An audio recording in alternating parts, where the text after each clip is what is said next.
শরণার্থী উপকৃত হয়। আমাদের গরিব স্বজন ও প্রতিবেশীরা তাদের হক যেন ঠিক বুঝে পায়, সেদিকে আমাদের মনোযোগ দিতে হবে। তবে এই উৎসবটি হয়ে উঠবে ধনী গরিব সকলেরই উৎসব। পশুর চামড়ার ন্যায্য মূল্য নির্ধারণ, বর্জ্য ব্যবস্থাপনা সহ সার্বিক বিষয়ে সুষ্ঠু ব্যবস্থাপনা নিশ্চিত করতে সরকারের একটি উচ্চ পর্যায়ের কমিটি কাজ করছে। একটি কন্ট্রোল রুমও খোলা হয়েছে। কোরবানির চামড়া সংক্রান্ত যে কোনো সমস্যা, অভিযোগ ও পরামর্শ এই হটলাইনের নম্বরে ফোন করে নেওয়া যাবে। আমরা এই বছর কোরবানির পশুর চামড়া সংরক্ষণে 30,000 টন লবণ বিনামূল্যে সরবরাহ করেছি। কোরবানির ঈদে আরও একটি গুরুত্বপূর্ণ বিষয় হল পরিষ্কার পরিচ্ছন্নতা। আমি দেশবাসীর প্রতি আকুল আহ্বান জানাই, আপনারা সকলে পরিবেশ পরিচ্ছন্ন রাখতে সমবেতভাবে এগিয়ে আসবেন। বিশেষ করে তরুণ তরুণীদেরকে এই বিষয়ে দৃষ্টি আকর্ষণ করছি। এবছর যারা হজব্রত পালন করছেন তাদের প্রত্যেককে জানাচ্ছি আন্তরিক শুভেচ্ছা ও অভিনন্দন। মহান রব্বুল আলমিনের অশেষ মেহেরবানিতে, আপনাদের দোয়ায় এবং সংশ্লিষ্ট সবার সর্বোচ্চ আন্তরিকতা ও পেশাদারিত্বের ফলে এবছর আমাদের হজ ব্যবস্থাপনায় সাফল্য এসছে। প্রথমবারের মতো সরকারি ব্যবস্থাপনায় লাব্বায়েক অ্যাপের মাধ্যমে হজের সার্বিক ব্যবস্থাপনা ও সেবা নিশ্চিত করা হচ্ছে। এখন পর্যন্ত হজ ব্যবস্থাপনায় কোনো অনিয়মের খবর আসেনি। টাকা দিয়েও হজে যেতে না পারার যন্ত্রণা কাউকে কাঁদতে হয়নি। হজ ক্যাম্প কিংবা বিমানবন্দরে কোনো হাজিকে প্রতিবাদ বিক্ষোভ করতে হয়নি। প্রথমবারের মতো সরকারি টাকায় কাউকে হজে পাঠানো হয়নি। প্রিয় দেশবাসী, ঈদ উল ফিতরের অভিজ্ঞতাকে কাজে লাগিয়ে দীর্ঘমেয়াদে বাজারের জিনিসপত্রের দাম স্থিতিশীল রাখতে আমরা তৎপর হয়েছি। এবার কোরবানির ঈদেও কোনো জিনিসের দাম যাতে আকস্মিকভাবে বেড়ে না যায় সেদিকে আমরা সর্বোচ্চ নজর দিয়েছি। ফলে এবার আলু, পেঁয়াজ, ডিম, চিনি, শাকসবজি, তরিতরকারি ও মশলা সহ অধিকাংশ পণ্যের দাম গত বছরের তুলনায় কমেছে। আমরা সার্বিক বাজার ব্যবস্থাকে দুর্বৃত্তদের চক্র থেকে বের করে এনে বাজারে একটা প্রতিযোগিতামূলক পরিবেশ তৈরি করতে পেরেছি। জনগণকে ন্যায্য মূল্যে নিত্য প্রয়োজনীয় জিনিস পৌঁছে দিতে সরকারের সব রকমের চেষ্টা অব্যাহত আছে। পাশাপাশি এই কোরবানির ঈদেও দেশবাসী যাতে নির্বিঘ্নে নিজেদের দেশের বাড়িতে যাতায়াত করতে পারেন সেজন্য সরকার সর্বোচ্চ ব্যবস্থা নিয়েছে। আইনশৃঙ্খলা বাহিনীর সদস্যরা মানুষের জানমালের নিরাপত্তায় সজাগ রয়েছেন। ঈদের ছুটির মধ্যেও বিপুল সংখ্যক কর্মকর্তা কর্মচারী এবং পুলিশ ও সেনাবাহিনীর সদস্যরা অক্লান্ত পরিশ্রম করছেন। আমি তাদের প্রতি আন্তরিক কৃতজ্ঞতা জানাচ্ছি।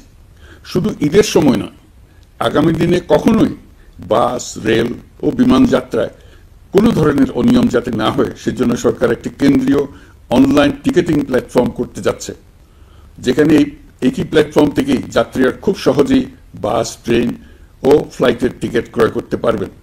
একই রকমভাবে সব ধরনের সরকারি সেবা যাতে জনগণের দোরগোড়ায় পৌঁছে যায় সেজন্য নাগরিক সেবা বাংলাদেশ এই নামে একটি সেন্টার পরিচালিত হচ্ছে।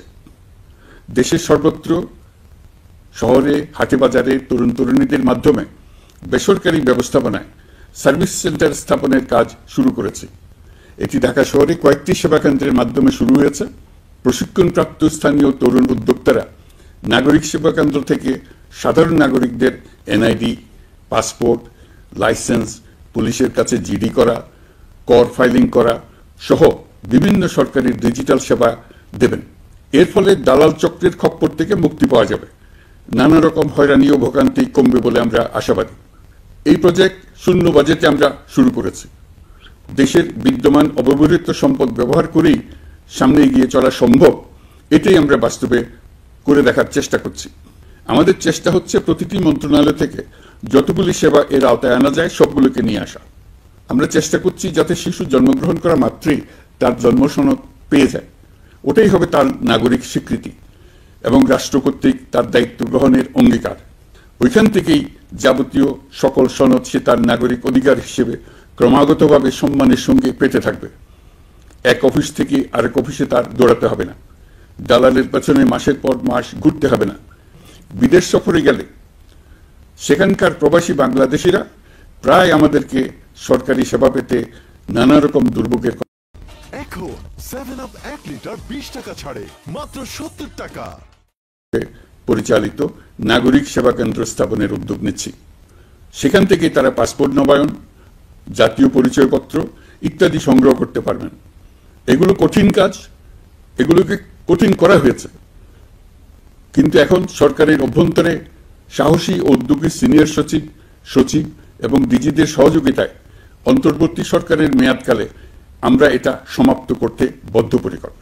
প্রিয় দেশবাসী, আপনারা জানেন ঐতিহাসিক অভ্যুত্থানের পর এই সরকার যখন দায়িত্ব গ্রহণ করে তখন দেশের অর্থনৈতিক অবস্থা ছিল ভয়াবহ। ভয়ঙ্করভাবে যুদ্ধবিধ্বস্ত দেশের অর্থনীতিও এতটা খারাপ থাকে না যতটা খারাপ করে দিয়েছে 16 বছরের লাগামহীন লুটপাটতন্ত্র। আশার বিষয় হচ্ছে শুধু ব্যাংক নয়, প্রত্যেকটি আর্থিক প্রতিষ্ঠান এখন ঘুরে দাঁড়িয়েছে। জনগণের আমানত এখন নিরাপদ। অর্থনীতির অধিকাংশ সূচক ইতিবাচক ধারায় ফিরে এসছে। আমাদের অর্থনীতির ইতিবাচক ধারা বিদেশি বিনিয়োগকারীদেরকেও আকৃষ্ট করছে। বৈদেশিক মুদ্রার রিজার্ভ শূন্যে নেমে যাওয়ার ভয়ে পতিত সরকার বিদেশি ব্যবসায়ীদের আয় নিজ দেশে নিতে দিচ্ছিল না। আমরা সেটা নিরসন করেছি। বৈদেশিক মুদ্রার রিজার্ভকে ইতিবাচক অবস্থায় নিয়ে আসতে পেরেছি। এই অর্থ বছরে আমরা চেষ্টা করেছি এমন একটি বাজেট দিতে যা সত্যিকার অর্থে জনকল্যাণমুখী হয়। দেশের ইতিহাসে প্রথমবারের মতো একটি বাজেট তার আগের বছরের চেয়ে ছোট হয়েছে। প্রবৃদ্ধি কেন্দ্রিক ধারণা থেকে সরে এসে আমরা চেষ্টা করেছি সামগ্রিক উন্নয়নের ধারণায় জোর দিতে। এই বাজেট প্রথাগত ভৌত অবকাঠামো তৈরির খতিয়ান নয়। এই বাজেটে প্রাধান্য দেওয়া হয়েছে মানুষকে। নজরদারি বৃদ্ধির ফলে রপ্তানি আয় বেড়েছে।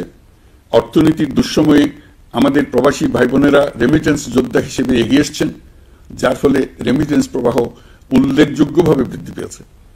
আমি জাতির পক্ষ থেকে সকল রেমিটেন্স যোদ্ধাকে কৃতজ্ঞতা জানাচ্ছি।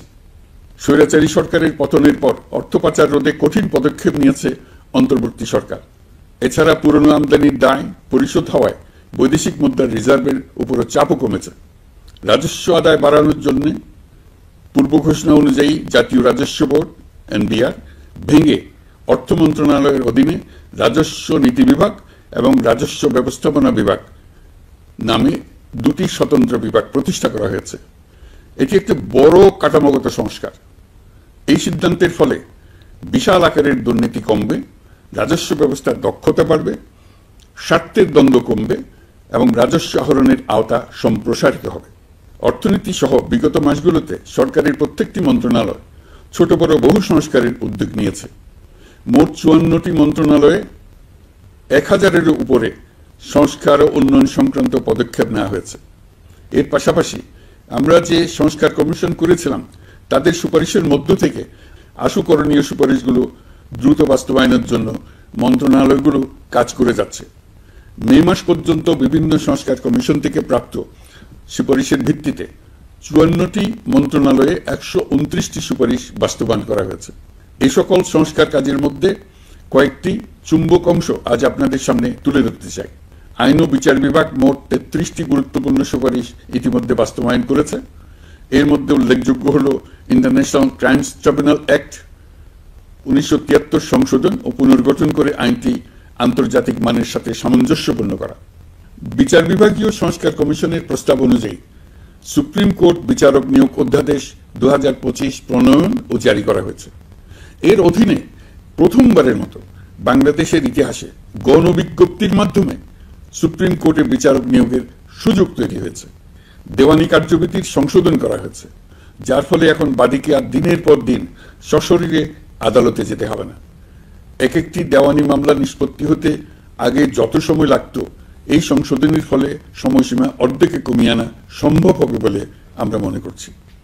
দেশের 1000-এর বেশি অবকাঠামো এবং প্রতিষ্ঠানের নাম পলাতক প্রধানমন্ত্রীর বাবা, মা, ভাই, বোন, আত্মীয় স্বজনের নামে প্রতিষ্ঠিত করা হয়েছিল। তার মধ্যে ছিল সেনানিবাস, বিমান ঘাঁটি, নৌবাহিনীর জাহাজ, মেগা সেতু, সড়ক, স্থাপনা, স্কুল, কলেজ, বিশ্ববিদ্যালয়, হাসপাতাল, গবেষণা কেন্দ্র, আরো বহু কিছু। এগুলো সব নাম পরিবর্তন করা হয়েছে। নারী ও শিশু নির্যাতন দমন আইন সংশোধন করা হয়েছে। প্রবাসী ভাই বোনদের অনেক দিনের দাবির পরিপ্রেক্ষিতে পাওয়ার অফ অ্যাটর্নি বিধিমালা সংশোধন করা হয়েছে। এখন পুরনো পাসপোর্টে নো ভিসা রিকোয়ার্ড স্টিকার থাকলে কিংবা জন্ম সনদ থাকলে বিদেশ থেকে পাওয়ার অফ অ্যাটর্নি সম্পাদন করতে পারবে। আগামী 2 মাসের মধ্যে আইনগত সহায়তা কার্যক্রম ব্যাপকভাবে বিস্তার করা হবে। বছরে এখন গড়ে 35,000 মামলা নিষ্পত্তি হয়। আমাদের লক্ষ্য এটিকে 2 লক্ষ মামলায় উন্নতি করা। মামলা দায়েরের 48 ঘন্টার মধ্যেই যাদের বিরুদ্ধে মামলার কোনো ভিত্তি নেই তাদের বাদ দেওয়ার ব্যবস্থা করা হচ্ছে। আমরা সর্বোচ্চ চেষ্টা করেছি দেশের মানুষকে লুটপাট তন্ত্র থেকে বের করে আনতে। আপনারা জানেন বিগত 16 বছরে উন্নয়নের নামে মেগা প্রকল্প নিয়ে কি পরিমাণ লুটপাট হয়েছে। মেগা প্রকল্পগুলো যেন হয়ে উঠেছিল মেগা ডাকাতির প্রকল্প। আমরা দায়িত্ব গ্রহণের পরপরই বিভিন্ন উন্নয়ন প্রকল্প পুনরায় মূল্যায়ন করে দেখেছি যে প্রায় সব প্রকল্পেই ভৌতিক ব্যয় ধরা হয়েছে। শুধুমাত্র সড়ক পরিবহন ও মহাসড়ক বিভাগ, সেতু বিভাগ, রেল মন্ত্রণালয়, বিদ্যুৎ বিভাগ, জ্বালানি ও খনিজ সম্পদ বিভাগ, এই 5টি বিভাগে ব্যয় সংকোচ করা হয়েছে 46,308 কোটি টাকা। এই টাকা দিয়ে জ্বালানি খাতে সমস্ত বকেয়া মিটিয়ে দিয়ে বকেয়ার পরিমাণ শূন্যে নামিয়ে আনা হয়েছে। বৈদেশিক ঋণ পরিশোধ করে সব ধরনের ঋণের ফাঁদ থেকে বেরিয়ে আসা আমাদের অগ্রাধিকার। দেশে বিনিয়োগ বাড়ানো ও নতুন কর্মসংস্থান তৈরিতে আমাদের গুরুত্ব দিতেই হবে। তা না হলে দেশকে আমরা যে স্থানে নিয়ে যেতে চাই সেখানে নিয়ে যাওয়া সম্ভব হবে না। বিনিয়োগ ও কর্মসংস্থানের ব্যাপারে রাজনৈতিক দল ও জনগণ আমাদের সর্বাত্মক সমর্থন করছেন। সকলের মধ্যে ব্যাপক আগ্রহ, কৌতূহল আমাদের অনুপ্রেরণা যোগাচ্ছে। সংশ্লিষ্টদের সঙ্গে আলোচনা করে বিনিয়োগ পরিবেশ উন্নত করতে 30টি মূল সংস্কার কাজকে অগ্রাধিকার দেওয়া হয়েছে এবং ইতিমধ্যে 18টি সুপারিশ বাস্তবায়ন করা হয়েছে।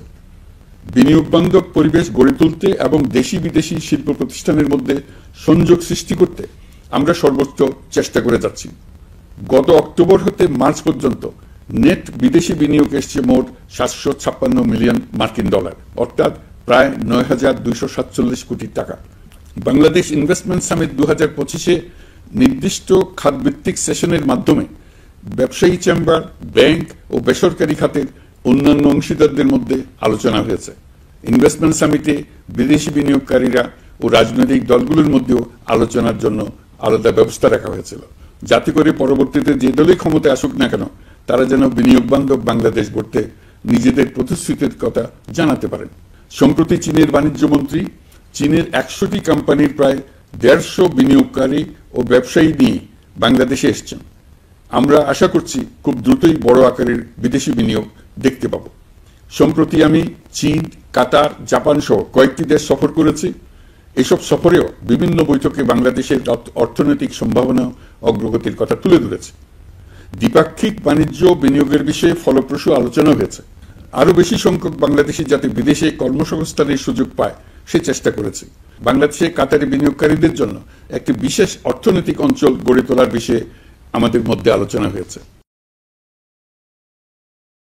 বাংলাদেশের লাখো লাখো ছেলেমেয়েরা মাদ্রাসায় পড়াশোনা করে, তাদের জন্য প্রযুক্তি শিক্ষা ও বিদেশি ভাষা শিক্ষা চালু করতে আমরা কাতার চ্যারিটির সাহায্য চেয়েছি। গত মাসে আমি জাপান সফরে গিয়েছিলাম। এই সফরে জাপানের প্রধানমন্ত্রী বাংলাদেশকে বাজেট সহায়তা ও রেলপথ উন্নয়নের জন্য $1 বিলিয়ন মার্কিন ডলারের ঋণ ঘোষণা করেছেন। দ্বিপাক্ষিক 3টি চুক্তিপত্র বিনিময় হয়েছে। এই সফরে দুই দেশের মধ্যে অর্থনৈতিক বিনিয়োগ ও অন্যান্য সহযোগিতার ক্ষেত্রে 6টি সমঝোতা স্মারক অর্থাৎ MOU স্বাক্ষর হয়েছে। বাংলাদেশের কর্মশক্তির দক্ষতা বৃদ্ধি এবং জাপানে তাদের কর্মসংস্থান সহজতর করার লক্ষ্যে জাপানের সঙ্গে আমরা 2টি সমঝোতা স্মারকে স্বাক্ষর করেছি। জাপানের শ্রমিক সংকট রয়েছে। আমরা আগামী 5 বছরে জাপানে 1 লক্ষ কর্মী পাঠানোর চুক্তি সই করেছি। এর চাইতে আরো বেশি শ্রমিক ক্রমাগতভাবে পাঠানোর আয়োজন করে এসছে। প্রিয় দেশবাসী, 1971 সালে বাংলাদেশ স্বাধীন হওয়ার পর অর্থনৈতিকভাবে আমাদের যে উন্নতির শিখরে থাকার কথা ছিল, বিশ্বের কাছে মাথা উঁচু করে দাঁড়াবার কথা ছিল, সেই উচ্চতায় আমরা পৌঁছতে পারিনি। আমরা চাই বাংলাদেশ দক্ষিণ এশিয়ার অর্থনৈতিক প্রাণকেন্দ্র হিসেবে প্রতিষ্ঠিত হোক। এই কারণে বিনিয়োগ পরিষেবার উন্নয়নের পাশাপাশি বন্দরের সক্ষমতা বাড়াতে উদ্যোগ নিয়েছি। এটা করা সম্ভব না হলে দেশের কোটি কোটি মানুষের বেকারত্ব ঘুচবে না, অর্থনৈতিক সংকট রয়েই যাবে। চট্টগ্রাম বন্দর নিয়ে অনেকের মধ্যে কৌতূহল তৈরি হয়েছে।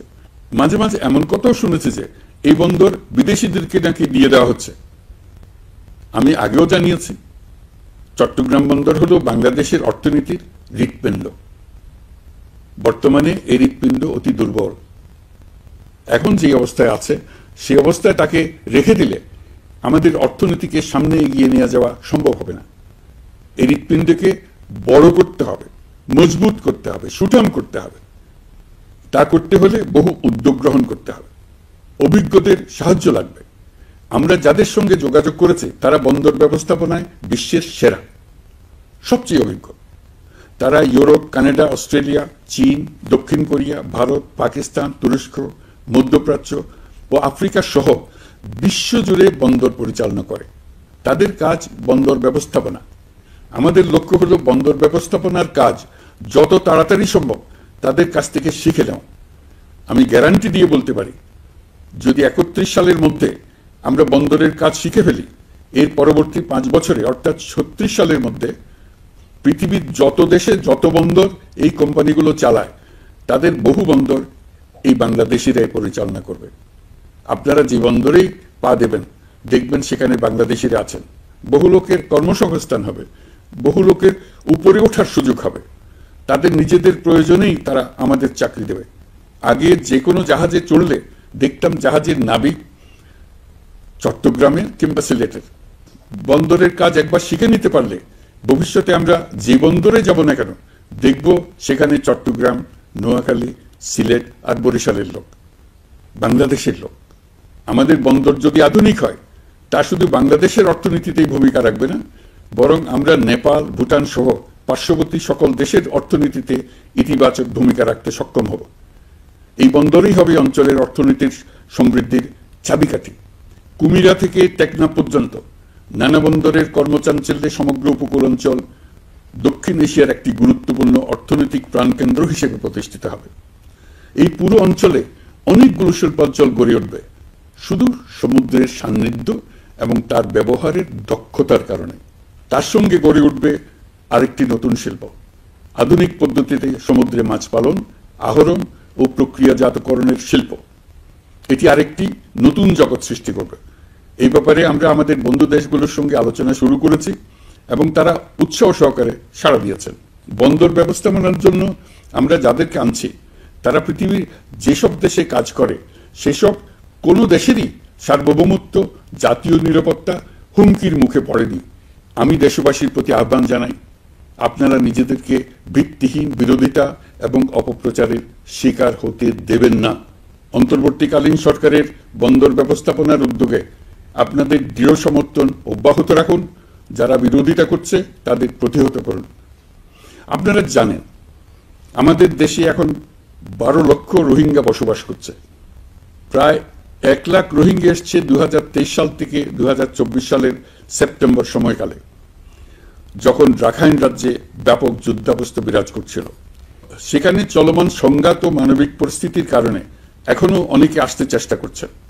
রোহিঙ্গাদের বাংলাদেশে আসা বন্ধ করতে এবং যারা ইতিমধ্যে বাংলাদেশে অবস্থান করছেন তাদের প্রত্যাবাসনের জন্য আমরা উদ্যোগ নিয়েছি। আমরা যখন দায়িত্ব গ্রহণ করেছিলাম তখন রোহিঙ্গা ইস্যুটিকে প্রায় মৃত অবস্থায় পেয়েছিলাম।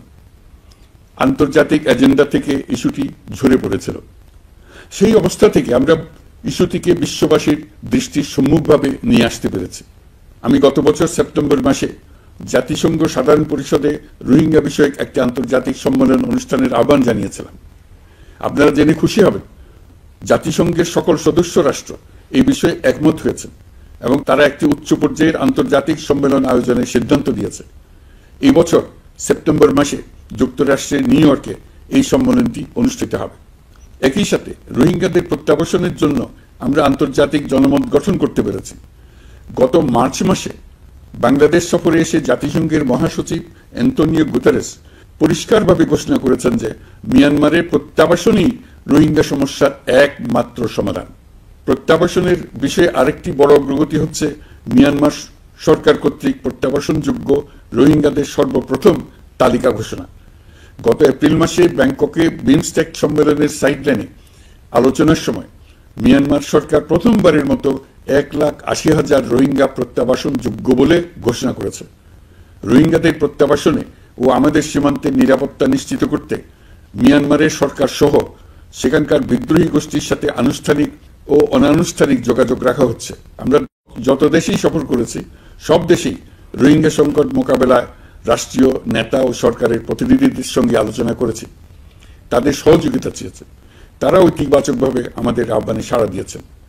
জাতিসংঘের মহাসচিব গত মার্চ মাসে ঢাকা সফরকালে রাখাইন রাজ্যে মানবিক বিপর্যয়ের মোকাবেলার জন্য একটি ত্রাণ চ্যানেলের প্রস্তাব করেছিলেন। তিনি বলেছিলেন এই প্রস্তাবটি রোহিঙ্গাদের প্রত্যাবাসনে সহায়ক হবে। বিষয়টি প্রস্তাব পর্যায়ে রয়ে গেছে। আমরা লক্ষ্য করেছি রাখাইনের জন্য বাংলাদেশ করিডোর দিয়ে দিয়েছে বলে একটা অপপ্রচার চালানো হচ্ছে। আমি সুস্পষ্টভাবে বলছি, এটা সর্বৈব মিথ্যা। এটা ছিলে কান নিয়ে যাওয়ার গল্প। যারা অসত্য কল্পকাহিনী বানিয়ে বাংলাদেশের মানুষকে ক্রমাগত বিভ্রান্ত করে অশান্তি সৃষ্টিতে নিয়োজিত, এটা তাদেরই শিল্পকর্ম। আপনারা এই বিষয়ে হুঁশিয়ার থাকবেন, কোনোভাবেই বিভ্রান্ত হবেন না। এসব অপপ্রচার সত্ত্বেও আমরা লক্ষ্যচ্যুত হব না। এই জটিল সমস্যাটি সমাধানে আমাদের কাজ চালিয়ে যাব। প্রিয় দেশবাসী, আগামী মাসে জুলাই গণ অভ্যুত্থানের বছর পূর্ণ হবে। যাদের আত্মত্যাগের কারণে এই অভ্যুত্থান সম্ভব হলো, আমরা তাদেরকে এবং তাদের পরিবারকে প্রতি মুহূর্তে আমাদের দৃষ্টিতে রেখেছি। তাদের জন্য নানা কর্মসূচি আমরা বাস্তবায়ন করে চলেছি। এখন পর্যন্ত 834টি শহীদ পরিবারের মধ্যে 630টি শহীদ পরিবারকে 10 লক্ষ টাকা করে 63 কোটি টাকার সঞ্চয়পত্রের জন্য ব্যাংক চেক দেওয়া হয়েছে। অবশিষ্ট যারা আছেন তাদের ওয়ারিশ নির্ধারণ সংক্রান্ত বিষয়গুলি নিষ্পত্তি সাপেক্ষে সঞ্চয়পত্র দেওয়া হবে। এর পাশাপাশি গণ অভ্যুত্থানে আহত প্রায় 12,500 জনকে 106 কোটি টাকা দেওয়া হয়েছে।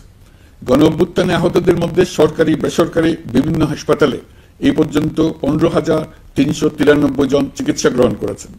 স্বাস্থ্যসেবা বিভাগের মাধ্যমে 40 জন আর মুক্তিযুদ্ধ বিষয়ক মন্ত্রণালয়ের মাধ্যমে 11 জনকে উন্নত চিকিৎসার জন্য সিঙ্গাপুর, থাইল্যান্ড ও রাশিয়া পাঠানো হয়েছে। তাদের চিকিৎসা বাবদ এই পর্যন্ত সরকার 61 কোটি টাকা ব্যয় করেছে এবং এই ব্যয় অব্যাহত আছে। আরও 28 জন জুলাই যোদ্ধাকে উন্নত চিকিৎসার জন্য সিঙ্গাপুর, থাইল্যান্ড ও তুরস্কে পাঠানোর প্রক্রিয়া চলছে।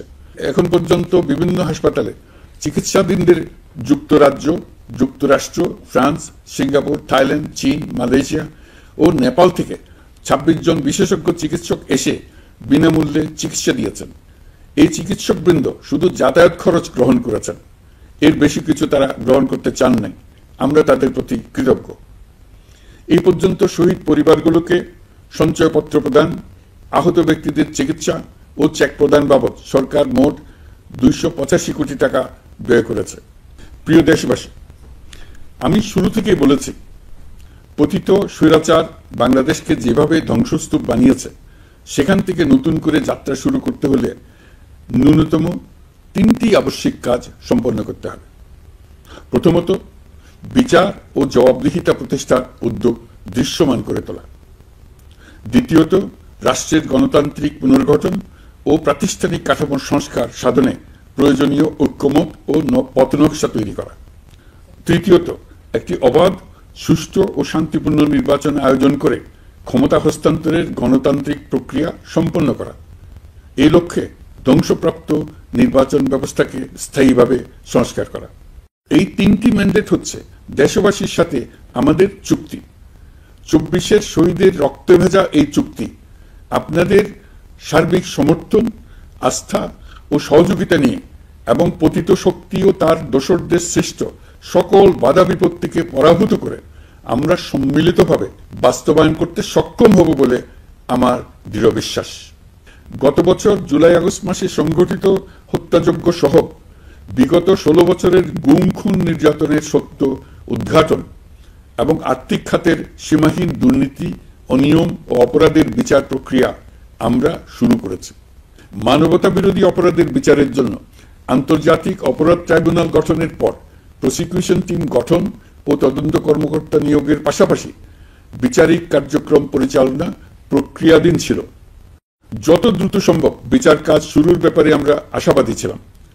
আপনারা জানেন, জুলাইয়ে সংঘটিত হত্যাযজ্ঞের বিচার ইতিমধ্যে শুরু হয়ে গেছে। বিচার কাজ যেন দ্রুত গতিতে সম্পন্ন হয়, সেজন্য সরকারের পক্ষ থেকে যত রকম সহযোগিতা প্রয়োজন আমরা তা দিচ্ছি।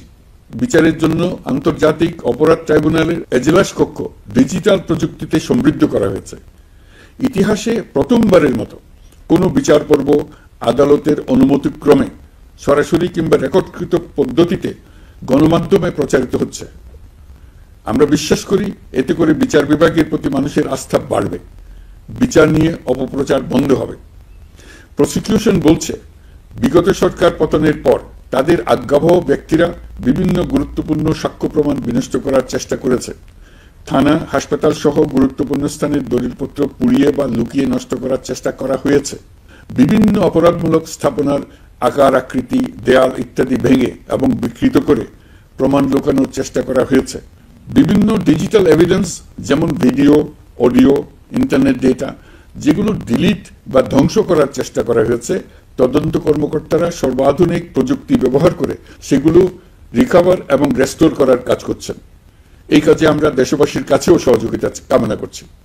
স্বৈরাচারী সরকারের আমলে গত 16 বছরে রাজনৈতিক ভিন্নমত দমনের জন্য বিপুল সংখ্যক মানুষকে গুম করা হয়েছিল। এই মানুষগুলোকে এমন সব বন্দিশালায় আটকে রাখা হয়েছিল যাদের কোনোটির আয়তন ছিল মাত্র 3 ফিট বাই 3 ফিট। গুমের ঘটনা তদন্ত ও এই ভয়াবহ অপরাধের সঙ্গে যারা জড়িত তাদের বিচারের জন্য একটি স্বাধীন গুম সংক্রান্ত কমিশন নিরলসভাবে কাজ করে যাচ্ছে। তারা গুমের এমন রোমহর্ষক ঘটনা আবিষ্কার করেছে যা নিষ্ঠুরতার চূড়ান্ত সীমা ছাড়িয়ে গেছে। মানুষকে পেট কেটে সিমেন্টের বস্তা ঢুকিয়ে নদীতে ডুবিয়ে দেওয়া হতো, ইনজেকশন দিয়ে অজ্ঞান করে জ্বলন্ত ইটভাটায় নিক্ষেপ করা হতো, ট্রেন ও গাড়ির নিচে ছুঁড়ে ফেলা হতো। কমিশন এখন পর্যন্ত 2টি অন্তর্বর্তীকালীন প্রতিবেদন জমা দিয়েছে। তারা এখনো প্রতিনিয়ত নতুন নতুন অভিযোগ পাচ্ছে। ইতিমধ্যে গুমের তদন্ত কার্যক্রমের জন্য ঢাকা শহরে 3টি, চাঁপাইনবাবগঞ্জ ও বগুড়া জেলায় 3টি গুমের কেন্দ্র পরিদর্শন ও সাক্ষ্য গ্রহণ করা হয়েছে। তদন্ত কাজে মানুষের সম্পৃক্ততা বাড়াতে বিশ্ববিদ্যালয়, মাদ্রাসা পর্যায়ে গণশুনানি গ্রহণ করা হয়েছে। মোট 8 শতাধিক শিক্ষার্থী, শিক্ষক, সাধারণ মানুষ গণশুনানিতে অংশ নিয়েছেন। গুম সংক্রান্ত বেশ কিছু অভিযোগ ইতিমধ্যে আন্তর্জাতিক অপরাধ ট্রাইব্যুনালের তদন্ত সংস্থার কাছে জমা হয়েছে। এছাড়াও এই সংক্রান্ত একটা আইন প্রণয়নের কাজ প্রায় শেষ পর্যায়ে আছে। অল্প কিছুদিনের মধ্যেই এটি চূড়ান্ত হবে বলে আশা করছি। গত 16 বছর ধরে এদেশের প্রতিটি স্তরে অপরাধ, অনিয়ম, দুর্নীতির ভাইরাস ছড়িয়ে পড়েছিল। এই রোগাক্রান্ত রাষ্ট্র ব্যবস্থাকে রোগমুক্ত করে জনগণের কল্যাণমুখী করতে হলে আমাদের রাজনৈতিক দলগুলোর সক্রিয় অংশগ্রহণ জরুরি। আমরা দায়িত্ব নেবার পর থেকেই রাজনৈতিক দলগুলোর সাথে নিয়মিত যোগাযোগ রেখেছি। বিভিন্ন ইস্যুতে রাজনৈতিক নেতাদের সঙ্গে আলাদা এবং একত্রিতভাবে বৈঠক করেছি। সর্বশেষ গত মাসের শেষ সপ্তাহেও বিভিন্ন রাজনৈতিক দলের নেতৃবৃন্দের সঙ্গে আমি বৈঠক করেছি এবং চলতি সপ্তাহে জাতীয় ঐক্যমত কমিশনের 2য় পর্বের আলোচনা শুরু করেছি। সরকার পরিচালনায় তারা তাদের গুরুত্বপূর্ণ মতামত তুলে ধরেছেন।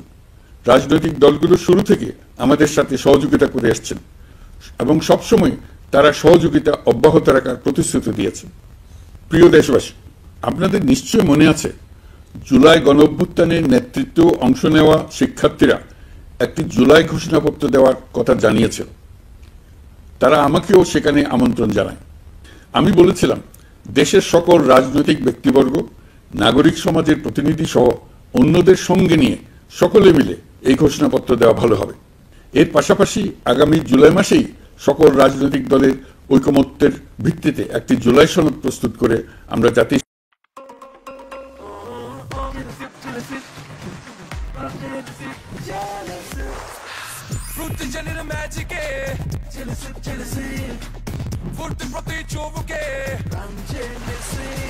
জেলি আর ফ্রুট ড্রিঙ্কস এর অসাধারণ কম্বিনেশন এলো প্রাণ জেলি সিড। ফ্রুটি জেলির ম্যাজিকে ফুর্তি প্রতি চুমুকে।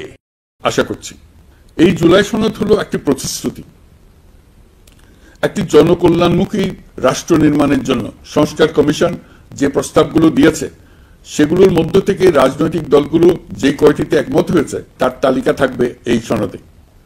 জুলাই সনদে স্বাক্ষর করে তারা জাতির কাছে সেগুলো বাস্তবায়নের অঙ্গীকার করবে। জুলাই সনদ অনুযায়ী আশু করণীয় সংস্কার কাজগুলো আমরা বাস্তবায়ন করতে প্রতিজ্ঞাবদ্ধ। বাকি অংশের বেশ কিছু কাজও আমরা শুরু করে যেতে চাই। আশা করি অবশিষ্ট অংশ পরবর্তীতে নির্বাচিত সরকারের মাধ্যমে বাস্তবায়ন অব্যাহত থাকবে। প্রাতিষ্ঠানিক সংস্কারের দৃঢ় প্রতিশ্রুতি বাস্তবায়নে আমাদেরকে দৃঢ়ভাবে এবং ঐক্যবদ্ধভাবে এগিয়ে যেতে হবে। এর কোনো বিকল্প নেই। এর বাস্তবায়নের মাধ্যমে পুরো বিশ্বের কাছে দেশের নতুন ঐক্যবদ্ধ ভাবমূর্তি তুলে ধরা যাবে। বিশ্বব্যাপী সবার কাছে জাতি হিসেবে বাংলাদেশের শক্তি সম্পর্কে স্পষ্ট ধারণা তৈরি হবে। ঐকমত্য কমিশন গঠন করা আমাদের একটি দুঃসাহসিক উদ্যোগ ছিল। অন্য কোনো দেশে এমন কোনো নজির নেই। এর মাধ্যমে আমরা জাতি হিসেবে রাজনৈতিক গভীরতার সন্ধান পেয়েছি। রাজনৈতিক ঐক্যে পৌঁছার জন্য ঐকমত্য কমিশনের সঙ্গে সকল দলের দলগত প্রস্তুতি, ঘন্টার পর ঘন্টা কমিশনের সঙ্গে ঐকান্তিক আলোচনা, জাতীয় লাইভ টেলিভিশনের সামনে সকল দলের ঐকমত্যে পৌঁছার একান্ত প্রয়াস আমাদের রাজনৈতিক ইতিহাসে স্মরণীয় হয়ে থাকবে।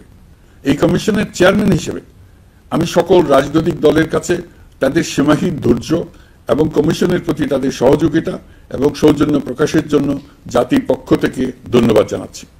আশা করি আমাদের অসমাপ্ত কাজ সমাপ্ত করে শিগগিরই পূর্ণাঙ্গ জুলাই সনদ তৈরি করে জাতির জন্য একটা নতুন পথ নির্দেশনা রেখে যেতে পারব। এই কমিশনের অভিজ্ঞতার মাধ্যমে দেশে যে নতুন রাজনৈতিক সংস্কৃতি গড়ে ওঠার সম্ভাবনা দেখা দিয়েছে, আগামী নির্বাচনের মাধ্যমে যদি সেটা বিকাশমানভাবে স্থায়ী রূপ দিতে পারি, তাহলে আমরা ভবিষ্যতের সকল রাজনৈতিক সংকট মোকাবেলা করতে সক্ষম হব। সকল প্রস্তুতি সমাপ্ত করে দেশের সকল মানুষের, কিশোর কিশোরী, তরুণ তরুণী, ছাত্রছাত্রী, কৃষক, জেলে, গৃহিণী, দিনমজুর, শ্রমিক, ব্যবসায়ী, পেশাজীবী, শিল্পী সবাই মিলে চেষ্টা করে একটা সুন্দর নিখুঁত নির্বাচন আয়োজন করে নতুন বাংলাদেশের দৃঢ় ভিত্তি রচনা করব। প্রিয় দেশবাসী, আমি জানি আগামী জাতীয় নির্বাচন কখন হবে সে বিষয়ে সিদ্ধান্ত জানার জন্য রাজনৈতিক দল ও জনগণের মধ্যে বিপুল আগ্রহ রয়েছে। আমি বারবার বলেছি এই নির্বাচন ডিসেম্বর থেকে আগামী বছরের জুনের মধ্যে অনুষ্ঠিত হবে। এই সময়ের মধ্যে দেশের নির্বাচন উপযোগী পরিবেশ সৃষ্টির জন্য যা যা করার দরকার সরকার তাই করছে।